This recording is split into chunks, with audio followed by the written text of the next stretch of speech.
Welcome everyone to Real Estate with Gwen Price, and I'm talking today with Cory Frith, a local home inspector, and Cory's with a Buyer's Choice Home Inspections.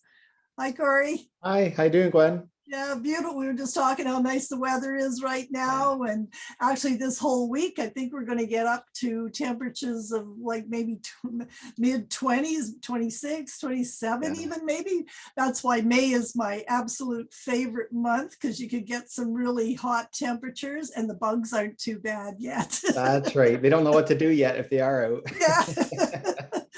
But that's also a good, we're going to sort of lead into, because it is spring and the weather's warming and that horrible winter, I think, is over. And what should we be looking at in terms of exterior maintenance and all the things that it's a good time to start looking around your house. Yeah, I've been doing some of that this week on my own property, actually. Yeah. Not once the weather is getting nicer now and snow's gone, depending on your comfort level with heights and the pitch of your roof and such, it's a great time to check out flashing on your roof.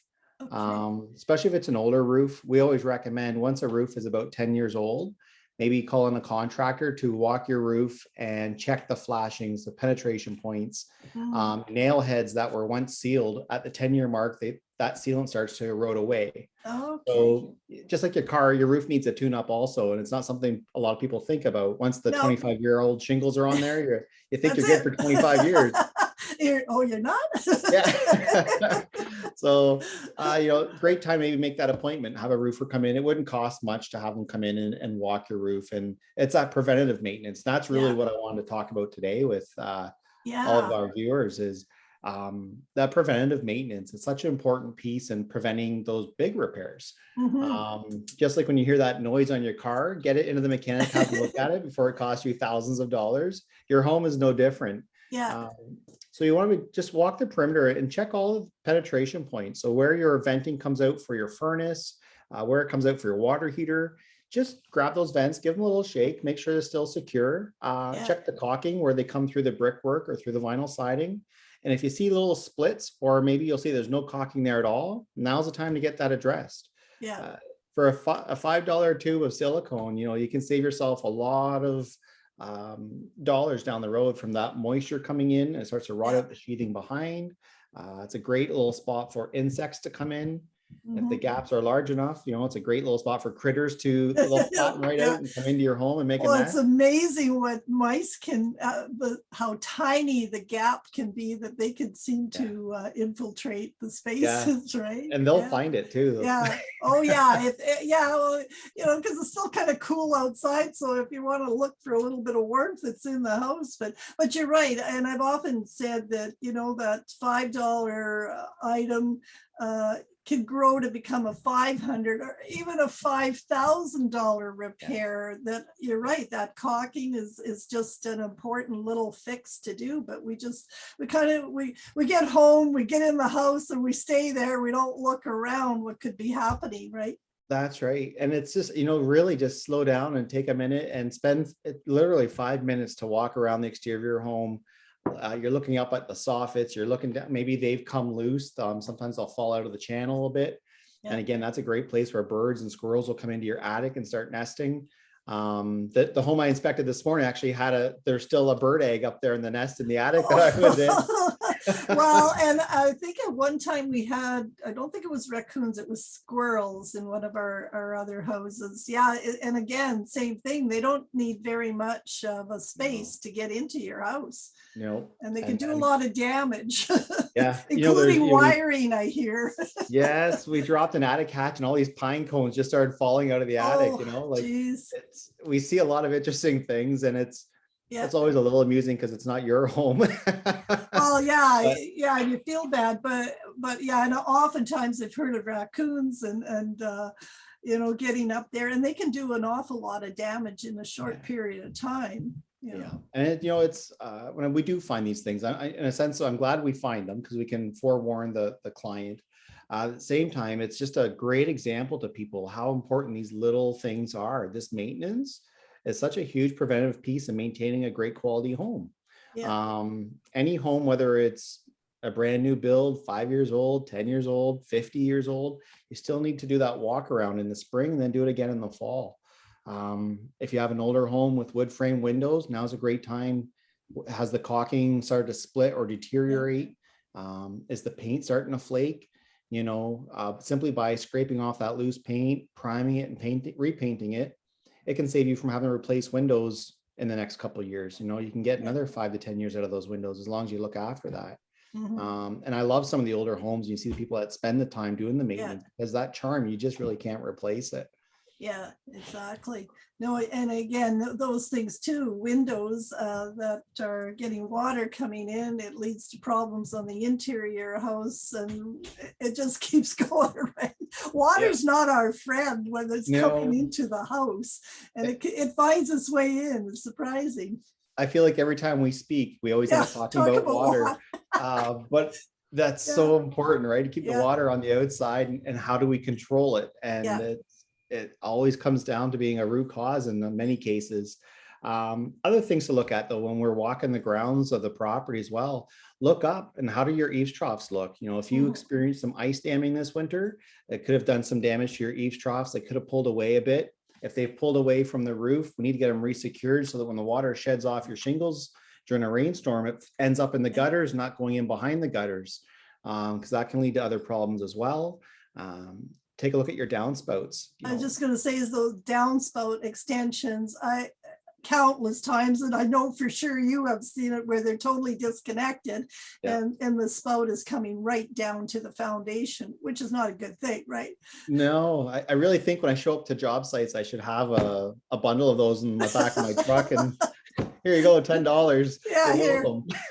Yeah, because it's true. I mean, we get a lot of snow in the middle of winter. It's piling up around the house, and those things can get dislodged pretty easily. Yeah, and I always say, take a look at them, because they may have been good when you put them on last year. To your point, with all the snow that we get, maybe you're walking outside, or the kids are running around outside playing in the snow, and they've stepped on them, and under the snow, it compacts them, it crushes them, right? It splits the seams on them. And now the downspouts are leaking only maybe a foot away from your foundation, even though you have a 4 to 6 foot run on there. If the seams are split, they're not functioning the way they should be. So have a look at those. Even the downspouts coming that go up the side of your home up to the eaves troughs, look at those as well. The seams could have let go. The clamps that hold them against the home, are they still secured? When you walk around and you see the gas valve, just grab the gas meter, give it a little shake. Is it still securely fastened? Oh God, I'm terrified of gas. and I see people hanging their lock boxes on there, and I'm like, oh my God, I would never. I'm just totally paranoid about those things. But and it's amazing how many times they come across there, and there's all the brackets to hold the piping towards the house, and they're not fastened. Maybe they had the house resided, then someone was an oversight and they didn't refasten the brackets. Now all your piping is holding that heavy gas meter in place versus those brackets. It's a lot of stress on the piping. So it's things like that we want to look at. If you have a deck, it's a great time to get some fresh stain on there. Prices of lumber, you want to get the life out of that. Oh, well, that's for sure. We've got a project we've started, got the building permit, and I'm cringing already to think what the price of lumber is going to be for that compared to what we built previously. But you're right. I mean, there's lots of that to do. And people always say you have to wait a year with fresh lumber. Is that true? You still have to kind of wait? You do. To your point, I was just actually redoing the landing at the base of our steps off our deck earlier this week, and when I was putting the screws into the wood, the water's just coming out of the lumber. It needs that year to dry out. Otherwise, you can stain it, but that stain's going to just peel right off. As soon as the sun starts beating down on it, it'll pull the water up through the stain, and that's why the stain peels off your lumber. Give it that year to dry out, and then go ahead and get some stain on it the following year. And there's lots of different products now for stains and just, depending what look you want, that kind of thing. I kind of like actually the new, instead of being the green lumber there, it's kind of that brownish, or what do they call it, sienna or whatever. I kind of like that it's look. Like a sienna treated. It's a different form from pressure treated lumber. A little more environmentally friendly. Okay. And it's nice. Already has that brown look to it as well. Yeah, I kind of like that. Yeah. But it's yeah, it's definitely gone up a lot in price. To do my Oh, little section there was a couple $100. I'm like, wow, like this is very basic, some deck boards, a couple 2x8s, yeah. and there you have it. Well, even just interior, I just bought some baseboard, and of course I like the wide stuff, right? The older looking, and I think it was like 30 some dollars for an 8-foot piece, and Yeah, a doesn't piece. take long for that to add up. Yeah, you definitely don't want to make a wrong cut. Yeah. Whoops. There goes another $100. Right? Well, and I guess it's important too, thinking about the outside again and about grading, making sure that, it is still graded properly away from the foundation. Yeah, and sometimes, we'll buy a new home, we'll think we bought a new home and everything's great. Yeah, And it is, but the yeah, grading on a new home, it will settle. So while you have adequate grading when you bought the new home, over the course of the first few years, you'll find it's going to settle because it's not virgin earth underneath it. So yeah. it's all been refilled. And with the weight of the snow, eventually it starts to settle back down. So you may need to regrade your property if it was a new build within the first 5 years. Yeah, well, and to that point too, there are lot grading agreements in new subdivisions, and you have to be very cautious what you're doing. You can't all of a sudden just decide to change the whole landscape of your lot because it affects your neighbors, and that's why Yeah. the city and the developers are very careful as to what they do. But yes, right around your foundation, you do have to look at what's happened, because Yeah. you see it all the time, right? Where it's actually tilted Yeah, it's a towards the negative slope. house. Yeah, Yeah. instead of away from the house. Yeah. And if you have pets too, specifically dogs, they love to dig holes when they're Oh, puppies and things. yeah. Take a look, because all it takes is one good dug hole beside your foundation, and all of a sudden you have water coming in sometimes. So Yeah. get that soil back in there. And in terms of like, I know I have to do it too, is the parging around our house. We're waiting because we've got this project on the go, and I'm going to get it done after all that's over. But that's important too, because you do see damage done to the parging as well. Yeah, and a lot of times it's done innocently. It could be done with a shovel, shoveling the snow, Yeah. the whippersnipper, the lawnmower, but it does play a part, right? It seals off the block foundation, if it's a poured foundation as well. And we do see a lot of cracking on parging. It doesn't mean that the foundation is cracked, because there's a decorative parging over top. Yeah. Mhm. But again, everything costs money. So if you Yeah. have a nicely parged home and you see a little crack, seal it. Yeah. That way you prevent the water from getting in behind there. And in the cooler months, November, October, when it dips to freezing, that water freezes, it expands. And now you start to see all that parging starting to flake off and spalling.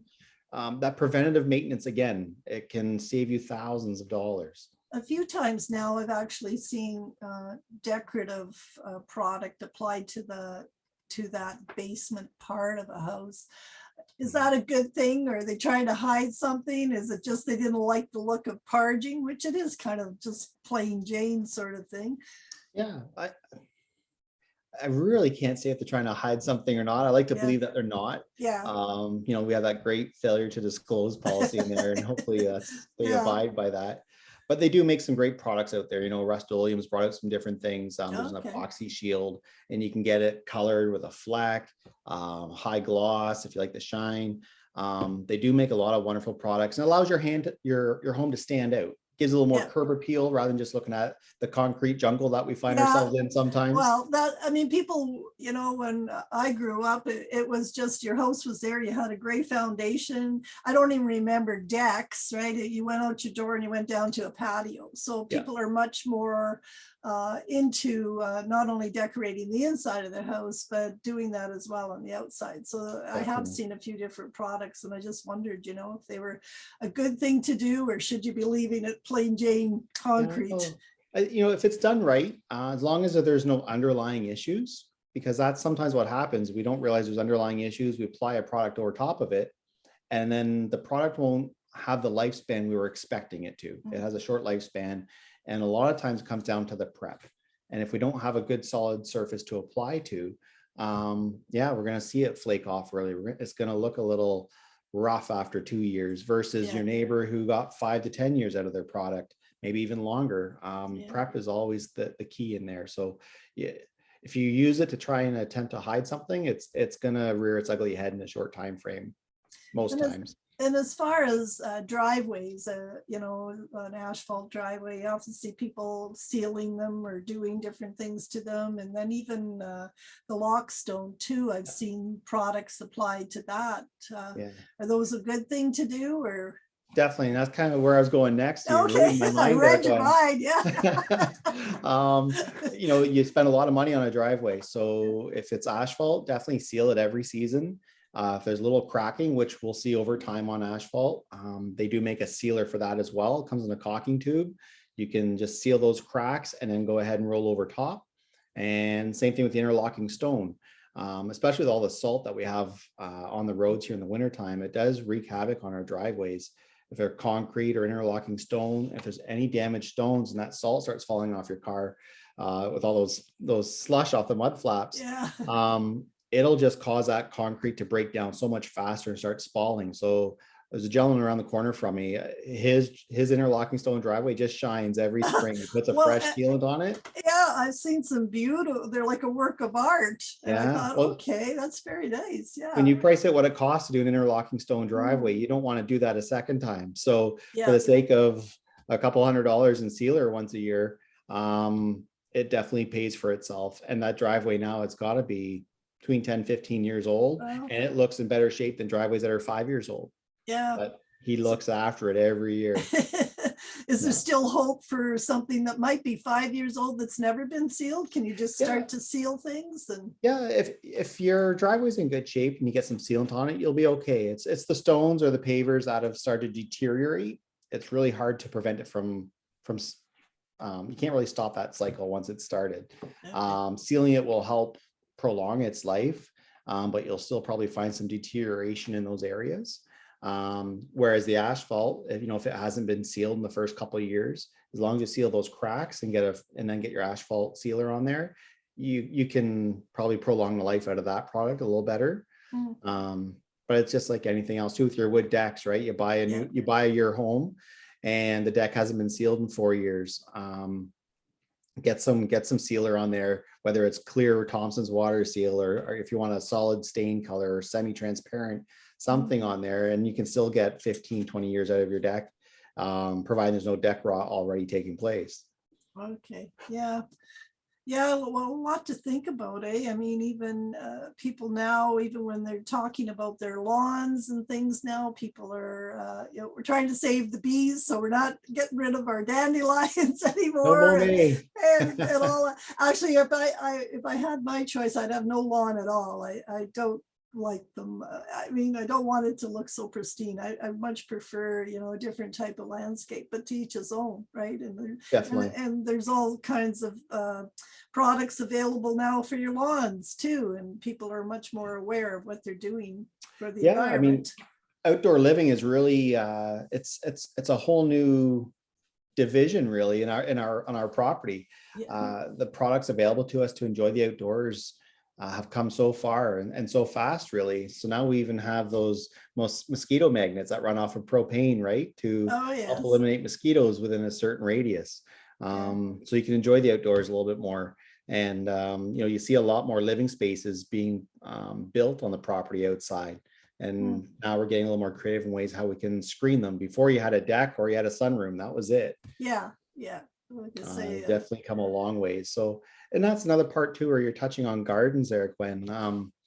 Landscaping and tree maintenance.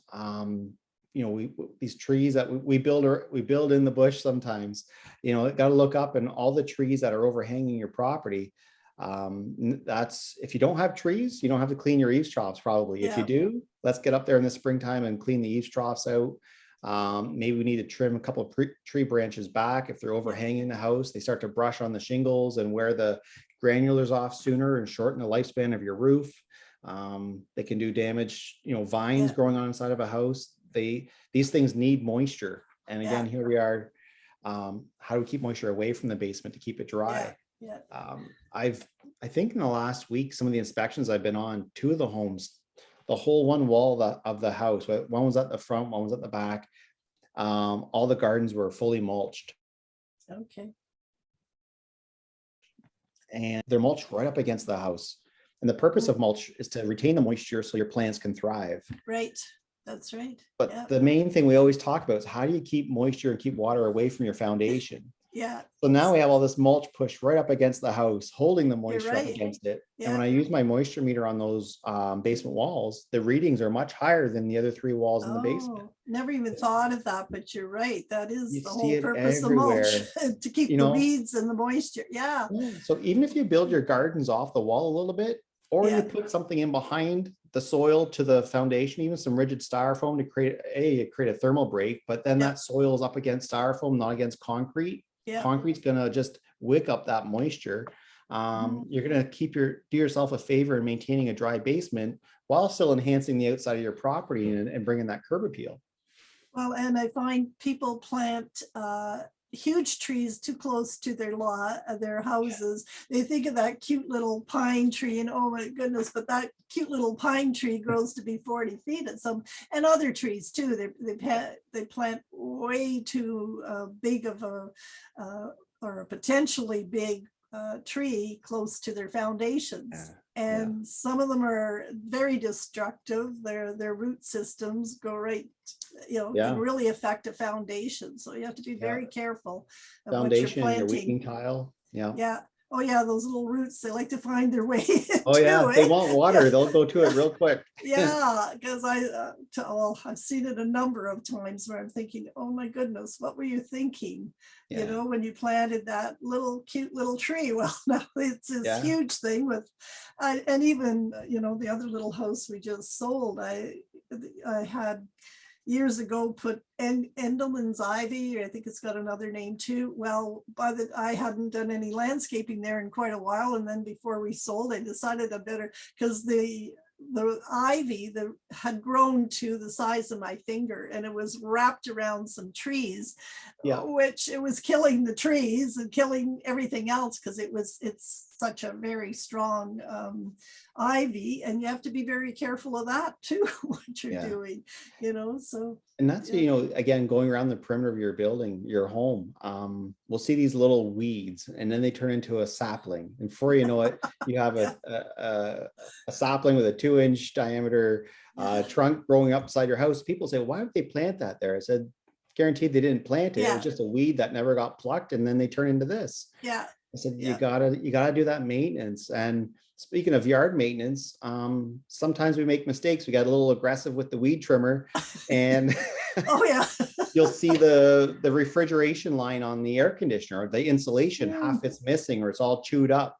So that's another thing when you're going out there doing your walk around your property. Look at that in your air conditioner, and there's supposed to be insulation on that refrigerant line, and if it's been deteriorated through the sun or just through other means, insulation is cheap. Get some new pipe, get some new insulation wrap on there. It just allows the compressor to work as it should, right? Geez, I better go check.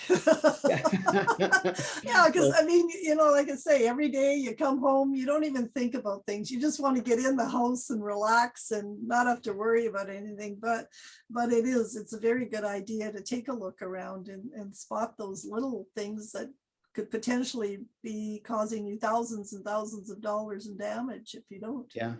That's the problem. They're so small sometimes, they seem so trivial, and then that we forget about them. Before you know it, time it goes by faster and faster. It's years, right? All of a sudden, for years, water's coming in by that aluminum capping by your window, and now it's running inside your home. It's running down your walls, and we see the nightmares all the time. And then we see the homes that are just meticulously maintained, and I'm just giggling as I'm doing the inspection. I'm like, you need to buy this home, like this thing's perfect. Well, and as a realtor, yeah, when I'm getting out of my car and I'm walking up to the house, I am looking at all of those kind of exterior things just myself and thinking, and when they look good and it's been maintained, you have a good feeling about what's going on inside the house too, Yeah, right? most definitely. So it's a very important thing to maintain as many things as you possibly can. Sometimes you got to hire out, but some things are a very easy fix, like you said about the caulking alone can make a huge difference. But I was just thinking about chimneys too, and seeing deteriorating brick on chimneys. I see that quite often too, and you see it sitting on top of your shingles, and that's not something that the average homeowner can climb up on that roof and fix, but it's worth. And maybe if you've got now the new furnaces that are direct vent or whatever, you don't even need that chimney anymore, and you have to think about maybe taking it down and just getting it repaired. But that's something for the experts probably to do, not necessarily the average homeowner. Yeah, and it's a great point you bring, because we see a lot of chimneys with spalling bricks, deteriorated mortar, the chimney cap is cracked, and it's another spot for moisture penetration. And we'll have some people say, well, how much is this going to cost us to fix? And then when you get through the home, there's the opportunity where they can actually just have it taken down to the roof line, because the water heater and the furnace have been upgraded. They're high efficiency and they're venting out the side. So now it's an abandoned chimney. So that changes the approach again. You can change how you handle that. And if you have to happen to repair your roof and you're taking a chimney down at the same time, that's one less penetration point, one less area to check every year with flashing and more silicone or caulking. But it's just, making those smart decisions, informed smart decisions. Oh, well, thank you so much, Cory, because this is always helpful information for everybody. But yeah, now's a good time. The weather's better. I think we might get a little chance of rain in a couple of days, but we're going to have pretty good weather for the next little while, and it's a good opportunity for people to do those things around their yard and as many things as you can, stop getting worse. It adds to the value of their house for sure. Yeah. Does it ever? It doesn't take much sometimes. Doesn't take much. Like I say, that $5 item could save you many, many thousands of dollars, but it's so important. And also the whole curb appeal. When a house looks like it's well kept, then people are thinking, okay, this is probably, they've looked after other issues inside the house, and it adds to the value of the house for sure. Yeah, if you're willing to take the time to look after those small little details, to your point, it really gives you a good feeling what you're going to expect when you go through the rest of the property for sure. Yeah. Well, thank you again so much, Cory. And I'll definitely, what's the best number to reach you if somebody's wanting to do a home inspection, or even after they've bought a home, for you to come maybe through and just point out those maintenance issues that they might need to address in the next few years? How can they reach you? Yeah, just if they want to call my cell, it's 705-618-1396. If they want to check out our website as well, it's buyerschoice.com. It's /Sudbury, and they can check out our Google review ratings, see what other people had to say. But yeah, we offer a lot of different types of inspections, and with this crazy hot market, we've adapted and been able to find ways to offer clients that opportunity to receive that informed information about their property they're looking at purchasing, so they can bid with confidence. Yeah, great. And awesome. I'll be sure to post those contact information there on the with the links and that too. So thanks again, and we'll talk to you in a month and see what hot topic we got then. Sounds good. Maybe we'll have a bit of a tan on by then. Oh, that'll never happen. I pretty well. This is my year-round look. Oh, that's great. Take care. You too. Thank you. Okay, bye-bye. Bye now.